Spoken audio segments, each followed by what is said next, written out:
औज़ुबिल्लाहिमिनश्शैतानिर्रजीम बिस्मिल्लाहिर्रहमानिर्रहीम। पाकिस्तान और दुनिया भर से देखने और सुनने वालों को अस्सलाम वालेकुम। अम्मी, ये क्या आप मुझे रोज़ 10 रुपये ज़्यादा क्यों देती हैं?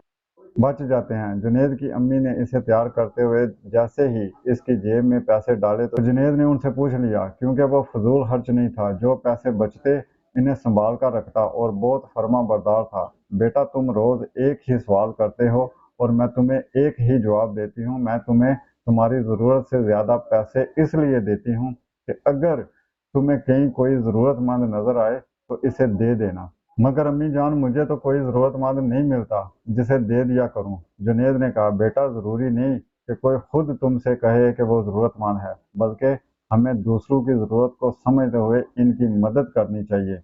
मगर हमें कैसे पता चलेगा कि किसी को हमारी मदद की ज़रूरत है? जुनेद ने अगला सवाल किया। जब हम कुछ ऐसा देखें कि किसी को कुछ चाहिए मगर वो इसे पूरा ना कर पा रहा हो तो हमें इसकी मदद करनी चाहिए। ठीक है अम्मी, मैं समझ गया। मैं अब इन पैसों से उनकी मदद करूंगा जिनको ज़रूरत होगी। जुनेद अम्मी को अल्लाह हाफ़िज़ कहते हुए स्कूल चला गया। क्लास में पिछले महीने की तरह इस बार भी अदनान ने फीस नहीं दी, बल्कि सर उस पर नाराज़ भी हुए। उन्होंने उससे कहा, अब तुम क्लास में तब ही आओगे जब 2 माह की फीस लाओगे। अदनान सर झुकाकर क्लास से निकल गया तो सब लड़के अफसरदा थे, क्योंकि अदनान के अब्बू 2 माह पहले फौत हो गए थे। जुनेद क्लास के बाद जब बाहर निकला तो अदनान बाहर सीढ़ियों पर बैठा रो रहा था। अदनान, फिक्र ना करो, तुम्हारी फीस का बंदोबस्त हो गया है। जुनेद ने उसके कंधे पर हाथ रख कर कहा। कैसे? अदनान ने हैरत से पूछा। मैंने कुछ पैसे जमा किए थे, तुम्हारी फीस अदा हो जाएगी।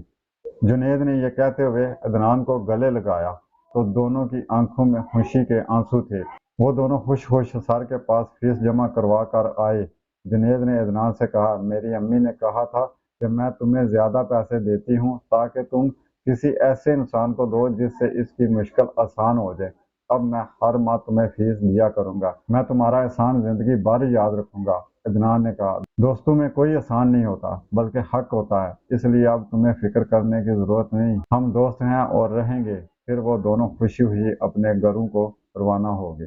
जनाब, ये स्टोरी जो है, ये जो आपकी खिदमत में पेश की हैं, इसका मतलब सिर्फ ये नहीं कि ये सुने, पढ़ें और फिर जैसी ज़िंदगी गुजार रहे हैं उसी में मगन हो जाएं और उसी पर चलते रहें।